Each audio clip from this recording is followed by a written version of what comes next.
할렐루야. 네, 오늘도 이렇게 은혜의 자리에 나오신 우리 성도님들 축복합니다. 별로 안 축복받고 싶으신가 봐요. 새벽에 이렇게 쭉 강행군을 하시다 보면 참 피곤하실 텐데 평상시 수요일보다 더 많이 나오신 것 같아요. 은혜롭습니다.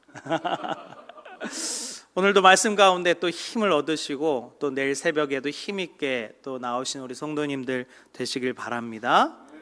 자, 오늘 말씀은 우리 신명기 말씀인데요, 지난번에 말씀했던 것처럼 신명기는 이스라엘의 다음 세대들, 즉 40년이 지난 후에 그 20세 미만이었던 자들이 장성하여 이제 넘어갈 가나안 땅을 앞두고 모세가 이전 첫 번째 세대에게 주었던 그 율법을 다시 한번 상기시키면서 그들을 가르쳤던 내용이 바로 이 신명기입니다. 특별히 오늘 우리가 3장의 말씀은요, 한 가지 사건이 있었는데 무엇이냐면 이 이스라엘 백성들이 저 예루살렘에 있는 가나안 족속들이 있는 그 땅으로 가기 위해서는 요단강을 건너가야 했어요. 그런데 이 요단강, 우리가 보통 강이라고 하면요, 강 양쪽 주변으로 되게 풍요롭잖아요.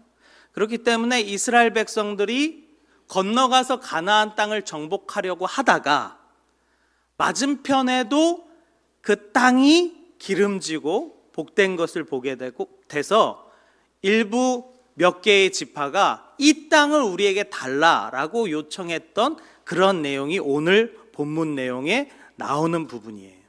그래서 3장 이 앞부분은 그 요단강 건너가기 전에 동편에 있었던 족속들을 너희가 어떻게 물리쳐서 그 땅을 차지했는지를 설명하는 내용이고요, 오늘 우리가 읽은 이 본문은 그 땅을 어느 족속이 어떻게 차지하여 정복하여 그 땅을 점령하게 되었는지를 설명하는 내용이에요.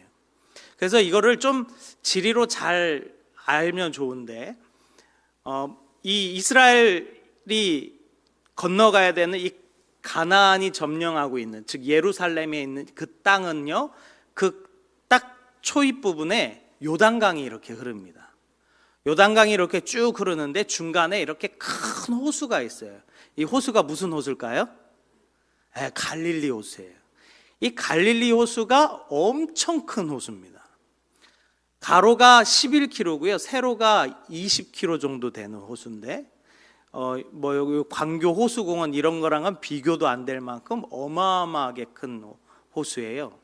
그래서 이거를 갈릴리 바다라고 부르기도 합니다. 왜냐하면 바람이 불면 파도를 쳐요. 그러니까 그만큼 큰 호수가 이 갈릴리 호수인데, 이 요단강 흐르는 그 중간에 있어요. 그래서 지금도요, 이 이스라엘 백성, 즉 이스라엘 나라의 모든 식수원은요, 이 갈릴리 호수에서 나옵니다. 갈릴리 호수가 주변에 있는 국가들을 다 먹여 살려요. 그 호수 하나로. 엄청난 호수죠. 그 요단강과 가나안 이 요단강과 그 갈릴리 호수를 목전에 두고 지금 이스라엘 백성들이 있는 거예요. 건너가기만 하면 이제 가나안 족속들이 있는 땅이고 젖과 꿀이 흐르는 그 땅인 거예요. 누가 그 땅을 그렇게 보고 싶어 했느냐? 모세가 그 땅을 그렇게 가고 싶어 했어요. 근데 모세는 갑니까? 못 갑니까? 못 가게 됩니다. 못 가게 돼요. 먼저 이 갈릴리 호수를 주변으로 하고 요단강을 주변으로 하고 있는 그 양쪽 땅이 다 비옥한데, 먼저 르우벤 자손과 갓 자손이 그 요단강을 건너가기 전에 그 땅을 달라고 모세에게 요청을 합니다. 그래서 우리 3장 12절인데요, 우리 같이 한번 읽어볼까요? 3장 12절입니다. 시작. 그때 우리가 이 땅을 얻음에 아르곤 골짜기 곁에 아로에서부터 길르앗 산지 절반과 그 성읍을 내가 르우벤 자손과 갓 자손에게 주었고. 자, 이제 모세가 이야기하는 거예요. 우리가 그 땅을 얻었다라는 거예요. 전쟁하면서 우리가 그 땅을 얻었는데 그 땅을 르우벤 자손과 갓 자손에게 얻었다는 거예요. 아직 가나안 땅으로 안 넘어갔어요. 그 땅이 비옥한 것을 보고 그 땅을 먼저 르우벤 자손과 갓 자손이 달라고 요청을 합니다. 그 내용이 사실은 어디서 나오냐면 민수기 32장에 나와요. 민수기 32장에 보면 이스라엘 백성들이 진격을 하면서 가나안 땅을 앞두고 그 땅을 정복을 해서 차지하게 됩니다. 그런데 르우벤 자손과 갓 자손이 자신들이 가지고 있는 짐승들이 많았어요. 떼가 많았는데 그 양떼들과 그 목축들을 충분히 먹을 만한 풀과 들판이 있는 곳을 발견한 거예요. 그래서 저 땅을 우리가 먼저 차지해야겠다라고 생각한 거예요. 그래서 르우벤 자손과 갓 자손이 모세에게 가서 우리에게 이 땅을 주시오. 우리는 가나안 땅에 건너가지 않고 우리는 이 땅에 정착하겠습니다 라고 이야기를 해요. 그런데 이제 문제는 뭐냐면 이제 가나안 땅에 가서 거기서 전쟁을 벌이고 그 땅을 또 차지해야 되는데 지금 르우벤 자손과 갓 자손이 어떻게 되는 거예요? 그러면 빠진다는 얘기예요. 빠진다는 얘기. 그러니까 모세가 이 이야기를 듣고 화를 냅니다. 그래서 32장 6절에 보면요, 우리 같이 한번 읽어볼까요? 시작. 모세가 갓 자손과 르우벤 자손에게 이르되 너희 형제들은 싸우러 가노늘 너희는 여기 앉아 있고자 하느냐. 너희 형제들은 하나님께서 명령하신 저 가나안 땅에 정복하며 싸우러 갈 건데 너희는 그럼 여기에 지금 눌러 앉아 있겠느냐라고 이야기하는 거예요. 그랬더니 이 민수기 32장 그 내용에 보면 뭐라고 말하냐면 아직 이 땅에 원주민이 있으니 내가 우리의 백성들을 견고한 성읍에 잘 집어넣고 그 성을 견고하게 한 후에 우리도 같이 따라가겠습니다. 그리고 우리가 가장 선봉에 서서 전쟁을 치르겠습니다 라고 약속하는 내용이 민수기에 나와요. 그래서 오늘 그것을 이 신명기에서 다시 한번 상기시키는 거예요. 그것이 3장 18절에 나옵니다. 우리 3장 18절도 같이 한번 읽어보겠습니다. 시작. 그때 내가 너희에게 명령하여 이르기를 너희의 하나님 여호와께서 이 땅을 너희에게 주어 기업이 되게 하셨은즉 너희의 군인들은 무장하고 너희 형제 이스라엘 자손의 선봉이 되어 건너가되. 우리가 먼저 건너가서 선봉으로, 사실은 전쟁 가운데 선봉으로 나가는 건 제일 위험한 자리거든요. 그러나 우리에게 먼저 비옥하고 좋은 땅을 차지하게 하였으니 우리 전쟁을 치르는 군인들이 선봉으로 가서 저 가나안 땅을 점령하겠나이다. 그리고 뭐라 하면 그 땅을 다 점령하여 모든 지파가 그 나라를 땅을 다 차지하게 되면 그때 우리가 돌아오겠습니다 라고 약속하는 거예요. 저는 이것을 보면서 그런 생각을 합니다. 가끔 이 교회를 보면요, 신앙의 상식이 통하지 않는 경우들을 봐요. 신앙의 상식. 저거는 누가 봐도 아닌데 왜 저거를 저렇게 고집스럽게 하실까라고 하는 그러한 내용들을 보게 돼요. 물론 사람들마다 다 다르겠지만 저는 교회가 그런 좀 신앙의 어떤 상식이 통하는 그러한 곳이 됐으면 좋겠습니다. 이 이스라엘 백성들도 그런 상식이 있었어요. 우리가 좋은 땅을 차지하였으니 우리가 선봉에 가서 그 땅을 차지하겠습니다.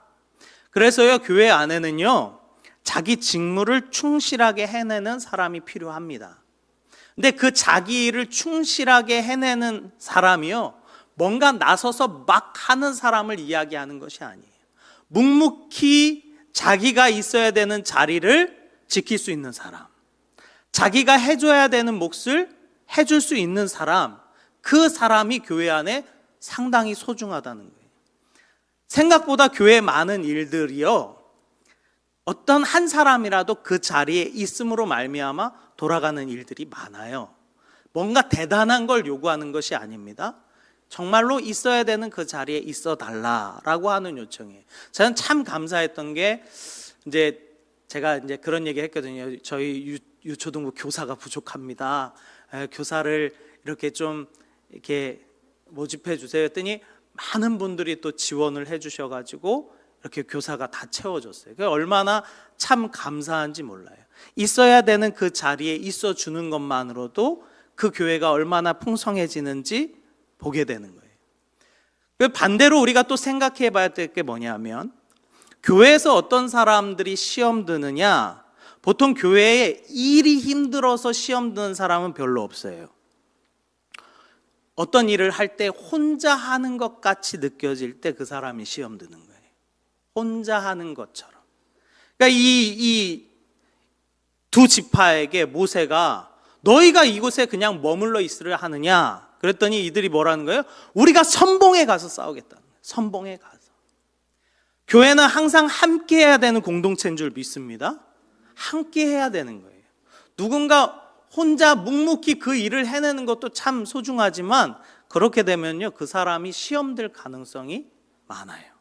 그렇기 때문에 우리가 항상 공동체는 함께 가야 된다라는 것을 기억하셨으면 좋겠습니다. 23절부터는 이제 모세가 하나님 앞에 기도하는 내용입니다. 모세가 하나님 앞에 기도한다라기보다는 약간 거의 떼쓰는 그런 모양새인데, 하나님, 제가 저 요단강을 건너 하나님께서 명하신 저 가나안 땅을 보게 해주세요, 가게 해주세요 라고 하는 모세의 요청입니다. 그래서 3장 23절 24절에 보면 모세가 온갖 그 미사오구를 다 써가면서 하나님 앞에 이렇게 요청을 해요. 주 여호와여, 주께서 주의 크심과 주의 권능을 주의 종에게 나타내시기를 시작하셨사오니 천지간에 어떤 신이 능히 주께서 행하신 일, 곧 주의 큰 능력으로 행하신 일같이 행할 수 있으리까? 구하옵나니 나를 건너가게 하사 요단 저쪽에 있는 아름다운 땅, 아름다운 산과 레바논을 보게 하옵소서. 모세에게 있어서 자신이 가장 마지막까지 갈망했던 그 꿈, 그 가나안 땅을 가는 것, 그것을 하나님 앞에 다시 한번 구한 거예요. 하나님, 저 땅을 가게 해주세요. 그런데 하나님의 말씀은 참 매정합니다. 우리 26절인데요. 3장 26절인데요. 같이 한번 읽어보겠습니다. 시작. 여호와께서 너희 때문에 내게 진노하사 내 말을 듣지 아니하시고 내게 이르시기를 그만해도 족하니 이 일로 다시 내게 말하지 말라. 그만해도 족하니, 이제 더 이상 이거에 대해서 말하지 말라. 모세가요, 그것만 바라보고 간 거예요. 사실은 그것만 열망하면서 간 거예요. 그런데 하나님께서 뭐라고 대답하시냐면 이제 그만해도 족하다. 영어로 보니까요, that's enough라고 하더라고요. 충분하다라는 거예요. 충분하다. 이제 너가 한 것이 충분하다라고 하는 거예요. 내가 할 일을, 내가 해야 될 일, 너에게 맡겨진 너의 몫을 너가 충분히 해냈다라고 하는 것이 하나님의 대답이었어요. 그러면서 28절에 보면 뭐라고 말씀하시냐면 너는 여호수아에게 명령하여 그를 담당하게 하며 그를 강하게 하라. 그는 이 백성을 거느리고 가서 내가 볼 땅을 그들의 기업으로 얻게 하리라 하셨느니라. 이제는 너는 됐다. 이제 여호수아에게 그 모든 것을 넘기라는 거예요. 위임하라는 거예요. 모세 입장에서는 아쉬울 수 있습니다. 그러나 하나님께서 때로는 멈춰라고 하셨을 때 멈출 수 있는 사람이 돼야 된다는 거예요. 모세가 그렇게 갈망했어요. 그런데 하나님께서 멈추래요. 그러면 멈출 수 있어야 되는 거예요. 교회 안에 그게 잘 안 됩니다.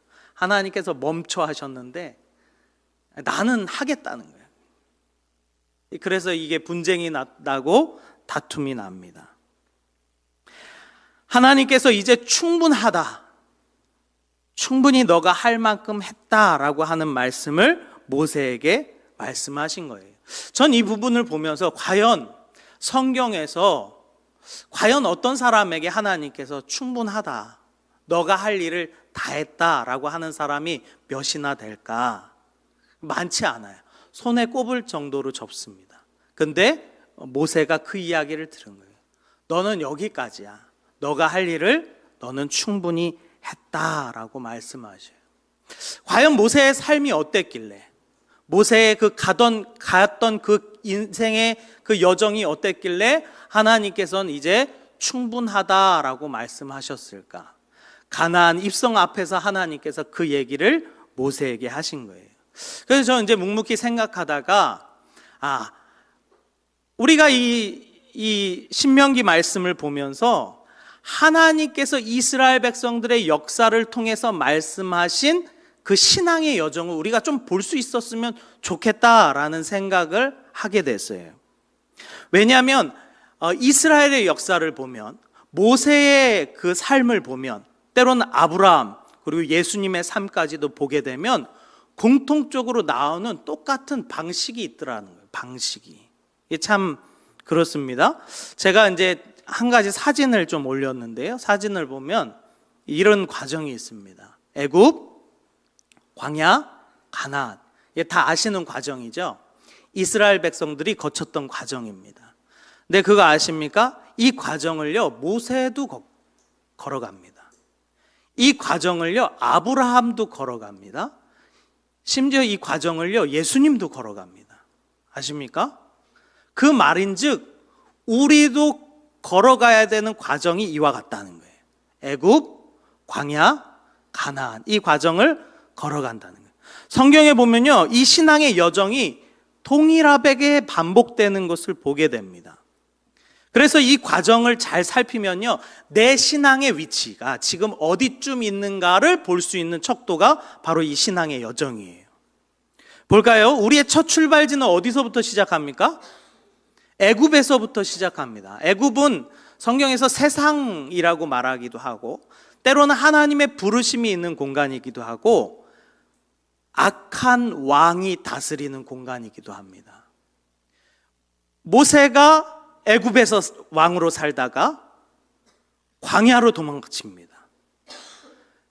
애굽에서 40년 살다가 광야에서 몇 년 동안 있었을까요? 40년 동안 있었어요. 그러면 이스라엘은 광야에서 몇 년 동안 있었을까요? 40년 동안 있어요. 예수님은 광야에 며칠 동안 계셨을까요? 40년 동안. 이게요, 그냥 하나님께서 그렇게 짜여놓은 각본이라는 거예요.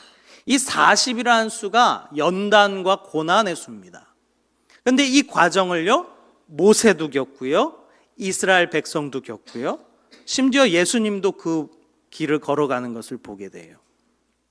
그래서 저는 이 말씀이 참 이해가 안 됐는데 이 과정을 보면서 이해가 된 부분인데요. 마태복음 2장인데요. 마태복음 2장 13절, 14절, 15절에 보면, 먼저 13절에 보면 이 주의 사자가 요셉에게 현몽합니다. 그때 헤롯 대왕이 2살 밑으로 다 아이들을 죽이려고 했던 그때인데요. 요셉에게 현몽하여서 뭐라고 말하냐면 너가 애굽으로 도망치라고 얘기해요. 그래서 우리 2장 14절 15절인데 같이 한번 읽어볼까요? 시작. 요셉이 일어나서 밤에 아기와 그의 어머니를 데리고 애굽으로 떠나가 헤롯이 죽기까지 거기 있었으니 이는 주께서 선지자를 통하여 말씀하신 바 애굽으로부터 내 아들을 불렀다 함을 이루려 함이라. 네. 애굽으로부터 누구를 불렀대요? 내 아들을 불렀대요. 그러니까 이게 이 애굽이라는 것이 신앙생활의 첫 시작인 부분이에요. 그것은 악한 왕이 다스리고 있고 소위 세상이라고 불리기도 하고 어둠이라고 불리기도 하는 곳입니다. 하나님께서 그곳에서 먼저 우리를 부르신다는 거예요. 그러니까 이스라엘 백성들이 하나님께서 버리신 10가지 재앙을 통하여서 그 애굽에서 탈출해 나옵니다. 탈출해 나올 때 건너가야 되는 강이 있어요. 그 강이 뭘까요? 홍해입니다. 홍해를 건너요. 근데 홍해를 어떻게 건너요? 하나님께서 갈라주셔요. 그리고 그 사이로 지나가게 하십니다. 그것을요, 바울은 뭐라고 이야기했는지 아세요? 세례라고 얘기합니다. 세례. 자, 고린도전서 10장인데요. 10장 1절, 2절입니다. 같이 한번 읽어보겠습니다. 시작. 형제들아 나는 너희가 알지 못하기를 원하지 아니하노니 우리 조상들이 다 구름 아래 있고 바다 가운데 지나며 모세가 가여 다 구름과 바다에서 세례를 받고. 네. 우리가 애굽에서 광야로 건너갈 때에 반드시 건너가야 되는 강이 있는데 그게 홍해입니다. 그 홍해는 오늘 이 고린도전서의 사도 바울이 뭐라고 불러요? 세례다 그래요. 세례. 그래서 믿지 않는 사람이 나는 이제 예수를 믿겠습니다 라고 작정하고 자기 신앙 고백을 하고 받는 것이 바로 세례입니다. 그래서 우리가 세례 받을 때 어디 속으로 들어가요? 물속으로 들어가요. 물속으로 들어갔다가 죽고, 이전의 나는 죽고 새로운 부활의 나로 태어나는 것이 바로 세례입니다. 그것을 이스라엘 백성들도 홍해에서 다 거쳐요. 다 거칩니다. 자, 그러면 우리 생각해 봅시다. 그러면 이제 광야는 무엇입니까? 광야는 이제 예수를 믿겠다라고 작정한 사람들이 모인 곳이에요. 오늘로 날로 따지면 교회입니다. 교회. 광야, 우리가 이제 광야의 길을 걸어가는 겁니다. 그 광야의 거리를 걸어갈 때 엄청나게 많은 사건들이 기록되어 있어요. 먼저는 우리가 잘 알듯이 하나님 앞에 원망하는 것. 물이 없습니다. 하나님, 우리에게 먹을 것이 없습니다. 하나님께서 그 광야에서 어떤 훈련을 시키시냐면 너가 일용할 양식으로 살 수 있는지 없는지 보라는 거예요. 매일매일 주시는 일용할 양식으로 살으라는 거예요. 그 훈련을 시키는 거예요. 광야의 처음은 그겁니다. 정말로 척박한 땅에서 주님 없이는 내가 살 수 없습니다. 하나님께서 주시는 양식 없이는 내가 살 수 없습니다. 내가 그곳에서 주님만 바라보겠습니다 라고 훈련시키는 장소가 광야고요. 오늘날 교회다 이 말이에요. 오늘 우리가 그 과정을 겪습니다. 그런데 그 훈련이 된 사람이 있고 안 된 사람이 있어요. 그러니까 광야 안에는요, 교회 안에는요, 여전히 교회 안에 있지만 애굽 사람이 있고요. 그 사람들은 항상 뭐라고 불평합니까? 어디로 돌아가자? 애굽으로 돌아가자.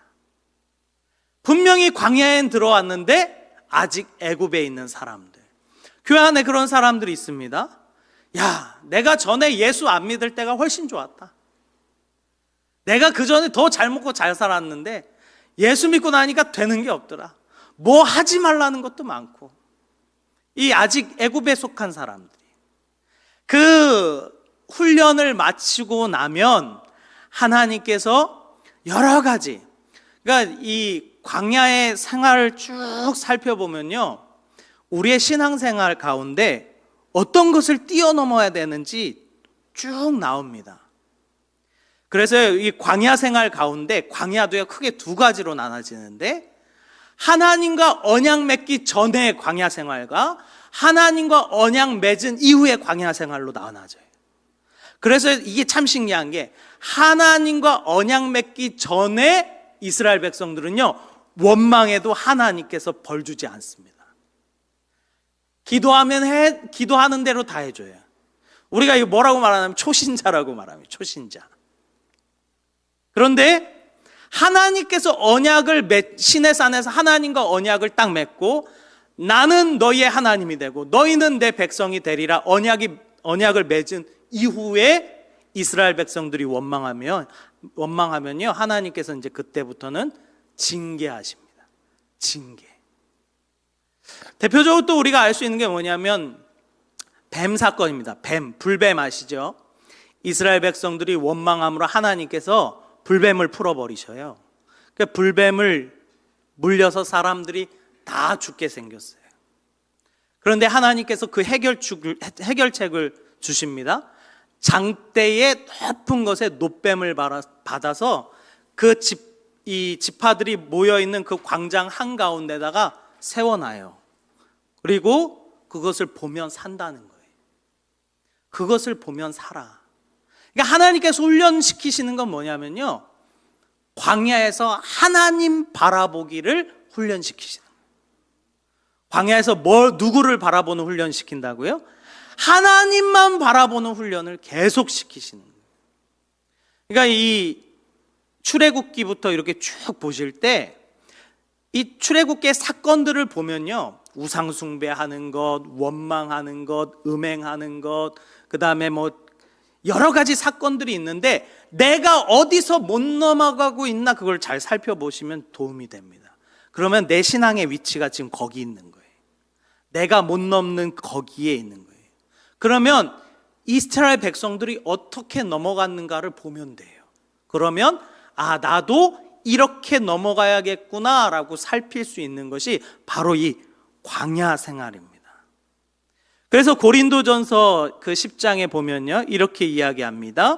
이러한 일은 우리의 본보기가 되어 우리로 하여금 그들이 악을 즐겨한 것 같이 즐겨하는 자가 되지 않게 하려 함이니 그들 가운데 어떤 사람들과 같이 너희는 우상 숭배하는 자가 되지 말라. 또 어떤 사람들이 음행하다가 하루에 23,000명이 죽었나니 우리도 그들같이 음행하지 말자. 그들 가운데 어떤 사람들이 주를 시험하다가 뱀에게 멸망하였으니 우리는 그들과 같이 시험하지 말자. 그들 가운데 어떤 사람들이 원망하다가 멸망시키는 자에게 멸망하였으니 너희는 그들과 같이 원망하지 말자. 그러면서 11절 마지막 이렇게 이야기합니다. 우리 같이 한번 읽어보겠습니다. 시작. 그들에게 일어난 이런 일은 본보기가 되고 또한 말세를 만난 우리를 깨우치기 위하여 기록됐느니라. 누구를 위해서 기록됐다는 거예요? 우리를 깨우치게 하기 위해서 기록됐다. 그러니까 이스라엘 백성들이 뭐 때문에 넘어지는지 잘 살펴보라는 거예요. 내가 그것 때문에 넘어지고 있지는 않은지 잘 살펴보라는 거예요. 그래서 너희는 그것을 미리 알고 살펴서 넘어지지 않는 자가 되라는 거예요. 광야를 먼저 건너본 사람이 광야길을 가는 사람을 이끌어갈 수 있는 거예요, 여러분. 광야의 길을 걸어본 사람이. 그래서 하나님께서는 모세를 먼저 들어 광야의 길을 걸어가게 하시고 모세가 광야에서 40년간 지내고 이제 나이가 80이 됐어요. 그때 무슨 생각이 들까요? 내가 예전에는 왕으로 지냈는데 이제 광야에서 나이 80이 되고 내가 이제 할 수 있는 것이 없겠구나라고 할 때 누가 부르셔요? 하나님이 부르셔요. 그러니까 광야는 그런 거예요. 내 힘으로 할 수 있는 것이 없구나라는 것을 깨닫게 될 때 하나님이 그제서야 쓰신다라는 거예요. 우리 오늘 그 광야의 길을 걸어갑니다. 먼저 광야 길을 걸어본 사람이 다음 광야의 길을 걸어가는 사람을 인도할 수 있는 거예요. 우리 이 자리에선 목사인 저도 또 장로님도 권사님들도 또 우리 교사 선생님들도 먼저 그 광야의 길을 걸어봐야 되는 거예요. 누구와 같이? 모세와 같이 먼저 그 광야의 길을 걸어가 봐야 되는 거예요. 그래야 그 사람이 다른 사람을 그 광야의 길로 인도할 수 있는 줄 믿습니다. 그래서 선생이라는 말이 먼저 태어난 사람이라는 뜻이잖아요. 먼저 지나쳐 왔다 이 말이에요. 먼저 다 경험해 봤다 이 말이에요. 거쳐왔다라는 거예요. 그래서 모세가 자신이 걸어갔던 그 광야의 길을 다 걷고 그 이스라엘 백성들의 그 광야의 길을 다 인도한 후에야 하나님께서 모세에게 하시는 말씀이 뭐냐면 그만해도 족하니 이제 충분하다라는 거예요. 너가 해야 될 일은 이제 다 했다라는 거예요. 적어도 우리가 마지막 때 주님 앞에 섰을 때에 이런 말은 들을 수 있어야 되지 않겠습니까? 너가 할 일을 너가 충분히 다 했으니 이제 와라. 이제 와라. 적어도 우리가 이제 다음 세대를 세워가며 우리의 자녀들을 세워간다고 한다면 그리고 그들에게 믿음의 유산을 이제 넘겨줄 때가 됐다라고 한다면 우리는 하나님 앞에 섰을 때 그래 그 정도면 충분하다. 이제 애썼다.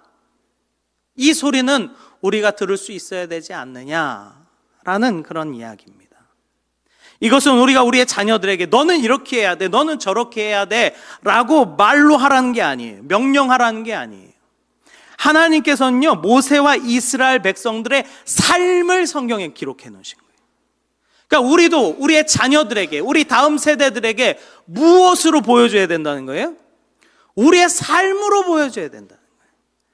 삶으로 보여주는 것이 바로 하나님께서 모세를 통하여 이스라엘 백성들에게 보여준 모습이다라는 거예요. 그들이 광야의 길을 어떻게 걸었으며 어떻게 믿음을 지켜갔는지, 그 광야에서 벌어지는 수없이 많은 연단의 과정과 시험의 과정들을 어떻게 넘어갔는지, 그것을 삶으로 보여주라는 거예요. 삶으로. 말로 하지 말고. 아브라함이 보여줬던 그 길, 모세가 보여줬던 그 길, 이스라엘 백성들도 걸어갔던 그 길, 심지어 예수님도 애굽에서 부르시고 광야에서 40일 동안 시험 받으시고 공생의 길을 시작하셨던 것처럼 우리도 이 신앙의 과정들을 겪어가야 되는 줄 믿습니다. 오늘 우리는 자기 자신을 돌아볼 줄 알아야 됩니다. 나는 광야에서 어디쯤 있는가? 아직도 애굽으로 돌아가자 라고 말하는 사람인가? 놋뱀을 보면 산다는데 끝까지 보지 않고 하나님 바라보지 않고 아둥바둥 내 방법, 내 뜻대로, 내 생각대로 해보겠다고 우기고 있는 사람은 아닌가? 아직도 우상을 내 중심에 만들어 놓고 마치 우상을 하나님인 양 섬기면서 신앙생활하는 척, 믿는 척 하고 있지는 않은가? 우리가 이 모세가 걸어갔던 그 길을, 이스라엘 백성들이 걸어갔던 그 길을 보면서 살펴봐야 되는 줄 믿습니다. 그러기에 오늘도 이 자리에 나오신 우리 성도님들, 나는 광야에서 어디쯤 왔는가? 아니면 나는 이 길을 다 건너고 이제 가나안 땅으로 입성하는 잔가? 아니면 아직도 애굽을 향하여 내 발을 언제든지 돌리려고 준비하고 있는 잔가? 우리가 이것을 내 스스로 살펴보시기를 주님의 이름으로 축원합니다. 그 모든 광야의 과정을 다 거칠 때에 하나님께서는 모세에게 말씀하셨던 것처럼 우리에게도 동일하게 말씀하실 줄 믿습니다. 충분하다. 그걸로 됐다. 그 음성을 들으신 우리 성도님 되시기를 주님의 이름으로 축원합니다. 아멘. 기도하겠습니다.